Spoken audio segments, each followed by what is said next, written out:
Release से पहले ही विवादों से घिरी फिल्म हम दो हमारे 12 पर विवाद बढ़ता ही जा रहा है। फिल्म की स्टोरी लाइन के कारण फिल्म की स्टारकास्ट को लगातार धमकियां मिल रही है। भले ही मेकर्स ने इस फिल्म का नाम बदल दिया हो, लेकिन इस फिल्म की रिलीज को लेकर मुस्लिम समुदाय आक्रामक है।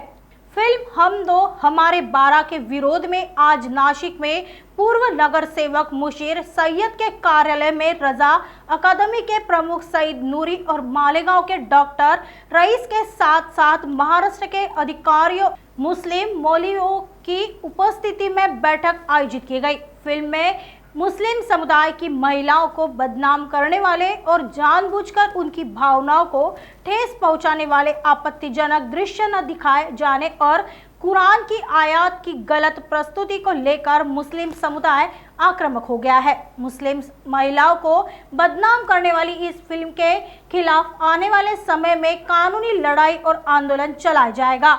फिल्म की रिलीज को रोकने और ट्रेलर को तुरंत सोशल मीडिया से हटाने की मांग इस मौके पर की गई है।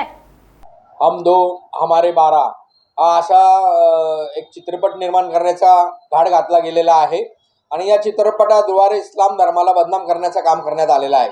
अन्नू कपूर हा या चित्रपटामध्ये काम करताना जो ट्रेलर त्यांनी सादर केलेला आहे, त्या ट्रेलरमध्ये आम्ही सगळे बघितले लोकांनी की ते इस्लाम धर्माबद्दल चुकीची माहिती देत आहेत।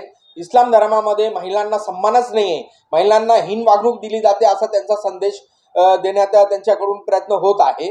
आम्ही या गोष्टीला विरोध करतो आहे आणि सूरे बकराची आयत जी कुराण शरीफमध्ये आहे त्याचा चुकीचा अनुवाद त्यांनी या पिक्चरमध्ये टाकून त्या ट्रेलर द्वारे जे प्रसारित केलेलं आहे त्याचा आम्ही निषेध करतो आणि इस्लाम धर्मात महिलांना खास कर त्यांना जास्त सन्मान दिलेला आहे। जगातील सगळेच लोकांना माहिती आहे, परंतु हा चित्रपट रिलीज होऊ नये म्हणून आम्ही आंदोलन करणार आहेत आणि आम्ही ज्या पद्धतीने आमच्या बैठकी झाले रजा अकॅडमीचे सईद नूरी साहेब आणि अनेक धर्मगुरू या उपस्थित होते आज बैठकीला आणि सगळ्यांनी हे ठरवलेलं आहे की सेन्सर बोर्डकडे सुद्धा तक्रार दिली जाणार आणि कायदेशीर लढाई लढण्यात येईल।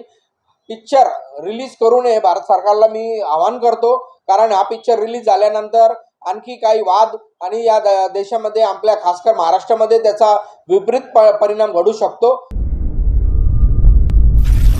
नागपुर समय, गली से दिल्ली तक।